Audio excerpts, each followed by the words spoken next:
Hello friends, welcome to proud mummy. तो आज हम बात करेंगे प्रेगनेंसी वीक 39 यानी कि गर्भावस्था का 39वां हफ्ता। तो फ्रेंड्स, ऑफ कोर्स अब वो टाइम आ चुका है जिसका आपको पिछले 9 महीनों से इंतज़ार था, मे बी उससे ज़्यादा ही रहा होगा when you were like planning for your baby. So friends, अब बिल्कुल आप अपनी डिलीवरी के लिए आप बिल्कुल रेडी हैं और अब कभी भी आपकी डिलीवरी जो है वो हो सकती है एंड बेबी भी जो है वो फुली ग्रोन अप है। तो अभी किसी भी टाइम पे अगर डिलीवरी होती है तो उसमें किसी भी तरह की टेंशन या फिर बेबी के साथ कोई भी इशू नहीं रहेगा। तो अगर हम बेबी के साइज़ की बात करें तो इस टाइम पे जो बेबी का वेट है वो है लगभग 3 से 3.5 किलो के बीच में, और अगर हम उसकी हाइट की बात करें तो वो है लगभग 52 सेंटीमीटर्स के करीब। तो अब आपका बेबी जो है वो फुली ग्रोन बेबी हो चुका है। तो इस हफ्ते सबसे पहले हम बेबी की बात करते हैं कि उसमें क्या क्या डेवलपमेंट्स लास्ट मोमेंट पे हो रही है। तो फ्रेंड्स, बेबी जो है इस टाइम पे वो रैपिडली अपना जो वेट है वो गेन कर रहा है। जो उसकी स्किन की लेयर थी जो कि पहले बहुत ज़्यादा थिन थी, अब वो काफ़ी थिक हो गई है। जो बेबी के लंग्स हैं वो अभी सरफेक्टिक बना रहे हैं। ये वो तत्व होता है जो उसके छोटे वायु कोशों को खुला रखता है ताकि वह गर्भ के बाहर आके अपनी पहली सांस लेने के लिए रेडी हो सके। बर्थ के जस्ट बाद आपका बेबी वायु कोशों को खुला करने के लिए ज़ोर ज़ोर से रो सकता है। बेबी का जो पहला रोना है वो इसीलिए एक अच्छा साइन माना जाता है that the baby is breathing.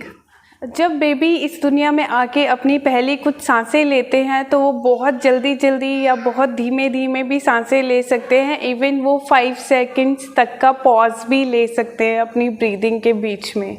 तो this is also like normal with the newborn babies. And उसके अलावा फ्रेंड्स, जो बच्चे का ब्रेन है अब वो भी 30% ज़्यादा विकसित हो चुका है पिछले 4 हफ्तों में। तो अब बात करते हैं इस हफ्ते आपकी बॉडी में क्या क्या चेंजेस आए हैं, क्या क्या सिचुएशंस आपको फेस करनी पड़ सकती हैं इस हफ्ते, और साथ में मैं आपको कुछ बहुत इंपॉर्टेंट टिप्स दूंगी जो कि डेफिनेटली आपकी इस टाइम पे बहुत ज़्यादा हेल्प करेंगे। तो फ्रेंड्स, सबसे पहली चीज़ तो ये है कि अगर आपने अभी तक हॉस्पिटल बैग रेडी नहीं किया है तो प्लीज़ जल्दी से हॉस्पिटल बैग जो है वो रेडी कर लीजिए। उसके अलावा मैं आपको एक पर्सनली एक सजेशन देना चाहूँगी कि जो एडल्ट डाइपर्स आते हैं प्लीज़ वो आप 1 या 2 अपने पास रखिए, सो दैट इन केस अगर आपको इमरजेंसी में लाइक फॉर एग्जांपल अगर आपका वाटर ब्रेक हो जाता है और आप घर पे हैं तो आप उनको यूज़ कर सकते हैं, विच इज़ वेरी कन्वीनियंट। तो प्लीज़ आप एडल्ट डाइपर्स भी इस टाइम पे अपने पास 1 या 2 ज़रूर रखिए। एंड प्लीज़ अगर हॉस्पिटल बैग नहीं रेडी किया है तो उसमें भी अपने कपड़े एंड बच्चे के जो न्यूबॉर्न कपड़े हैं, बेबी का डाइपर, बेबी की बॉटल्स एंड बेबी का लाइक ब्लैंकेट, जिस वेदर में आप रहते हैं उसी हिसाब से बच्चे के कपड़े, राइट। एंड ये सब चीज़ें आप रख लीजिए एंड मेक श्योर कि जो भी बेबी के कपड़े आप उसको पहनाने वाले हैं वो आप इस टाइम तक वॉश करके डिटॉल में स्टरलाइज करके एंड आप उनको अच्छे से ड्राई करके एंड अलग से एक बैग में इस टाइम तक आप पैक करके रख दीजिए, क्योंकि अब ये आपका शायद आखिरी ही हफ्ता होगा अपनी प्रेगनेंसी जर्नी का, क्योंकि आप बिल्कुल लास्ट स्टेज पे पहुंच चुके हैं। तो ऑफ कोर्स इस टाइम पे आपको बहुत अनकंफर्टेबल महसूस हो सकता है, सोने में दिक्कत एंड उठने बैठने में दिक्कत एंड नोज़िया या फिर डायरिया, इस तरह की सिचुएशन भी आपके साथ हो सकती है कि लाइक लूज मोशंस हो गए या वॉमिट्स आ रही हैं। तो फ्रेंड्स, अगर इस तरह का आपके साथ कुछ हो रहा है तो वो भी एक तरह की लेबर साइंस होते हैं। एंड इस टाइम पे आपको जो पेल्विक एरिया पे प्रेशर है वो भी काफ़ी ज़्यादा महसूस हो सकता है, क्योंकि अब आपका बेबी काफ़ी नीचे आ गया है तो वो बहुत प्रेशर डाल रहा है। तो आपको बिल्कुल लोअर बैक में पेन होना एंड उसके अलावा कॉन्ट्रैक्शंस फील होना।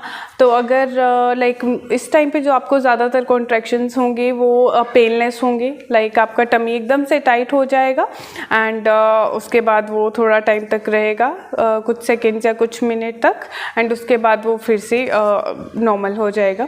तो ये आपकी बॉडी का तरीका है खुद को बेबी बर्थ के लिए प्रिपेयर करने का। तो अगर आपके साथ भी ये हो रहा है तो दिस इज़ नॉर्मल, बट अगर आपको साथ में पेन भी आ रहा है जब आपका कॉन्ट्रैक्शन हो रहा है तो इट मीन्स दैट आपकी जो वो डिलीवरी है वो बिल्कुल आप रेडी हैं, आप अगले 1 या 2 दिन में बेबी जो है वो डिलीवर कर देंगे। उसके अलावा फ्रेंड्स एक और तरीके से आपको पता चल सकता है कि अगर आपकी डिलीवरी होने वाली है, एक म्यूकस प्लग होता है जो आपका यूट्रस को क्लोज करके रखता है। जब आपका बेबी यूट्रस में होता है वो इसलिए क्लोज करके रखता है सो दैट कोई भी इन्फेक्शन या फिर बेबी जो है वो एक सेफ एरिया में लाइक एटमॉस्फेयर में रहे। तो वो इस टाइम पे जब आपका डिलीवरी का टाइम होता है एंड आपका जब यूट्रस ओपन होने लगता है तो एक म्यूकस प्लग लाइक वो थिक सा रहता है, तो वो अगर आपका डिस्चार्ज होता है तो ये भी एक साइन है कि आप अगले 1 या 2 दिन में जो है वो बेबी को डिलीवर करने वाले हैं। इस टाइम पे फ्रेंड्स बहुत ज़्यादा ज़रूरी है कि आप अपना ईटिंग का थोड़ा ध्यान रखें, खाने का यानी कि, एंड जब आपका डिलीवरी का टाइम भी आता है तो उस टाइम पे भी मेक श्योर कि आप बीच बीच में कुछ ना कुछ खाते रहें। वो कुछ ड्राई फ्रूट्स आप ले सकते हैं या फिर कुछ हल्का फुल्का स्नैक आप ले सकते हैं, बट आप जो इन बिटवीन है वो खाते रहे सो दैट आपकी बॉडी को जो है वो एनर्जी मिलती रहे जो कि ऑफकोर्स खाने से आएगी। तो आप ज़रूर में इन बिटवीन लाइक अगर आपके डिलीवरी का टाइम भी स्टार्ट हो रहा है, जस्ट मेक श्योर कि जो भी आपकी फैमिली में आपके हस्बैंड है या फैमिली है, दे मेक श्योर कि वो आपको कुछ ना कुछ थोड़ा बीच में आधा पौने घंटे में आपको कुछ ना कुछ खिलाते रहें जो कि आपको काफ़ी ज़्यादा हेल्प करेगा। उसके अलावा प्लीज़ अगर आपको एक साथ रात में नींद नहीं आती है तो आई विल सजेस्ट कि आपको बीच में जो है वो आप अपनी नैप्स ले लीजिए। जब भी आपको लगे कि आपको नींद आ रही है, आप चाहे आधे घंटे की नैप लें, तो दिस इज़ वेरी इंपॉर्टेंट। तो फ्रेंड्स ये थे वीक 39 के कुछ अपडेट्स। अगर आपको किसी भी तरह का कोई इशू है, कोई भी क्वेरी है, आप मुझे नीचे कमेंट सेक्शन पे लिख के पूछ सकते हैं। I will try to revert you back. So all the very best. And of course कुछ मदर्स होंगी जिन्होंने ऑलरेडी बेबी डिलीवर कर दिया है तो उनको बहुत बहुत बहुत कॉन्ग्रेचुलेशंस। तो जिनका अभी टाइम पास आ रहा है, जिन्होंने नहीं डिलीवर किया है, तो आप भी प्लीज़ अपने लास्ट के जो कुछ दिन हैं उनको प्रेगनेंसी के ज़रूर इंजॉय कीजिए। आप डेफिनेटली ये दिन बहुत ज़्यादा मिस करने वाले हैं आने वाले कुछ सालों में। तो अगर आपको ये वीडियो अच्छी लगी तो प्लीज़ मेरे चैनल को ज़रूर सब्सक्राइब कर दीजिए। एंड न्यू बॉर्न बेबी से रिलेटेड, आपसे रिलेटेड कोई भी अभी या फिर डिलीवरी के बाद कोई भी क्वेरी हो तो आप मुझे नीचे कमेंट सेक्शन पे पूछ सकते हैं। Thank you, bye bye.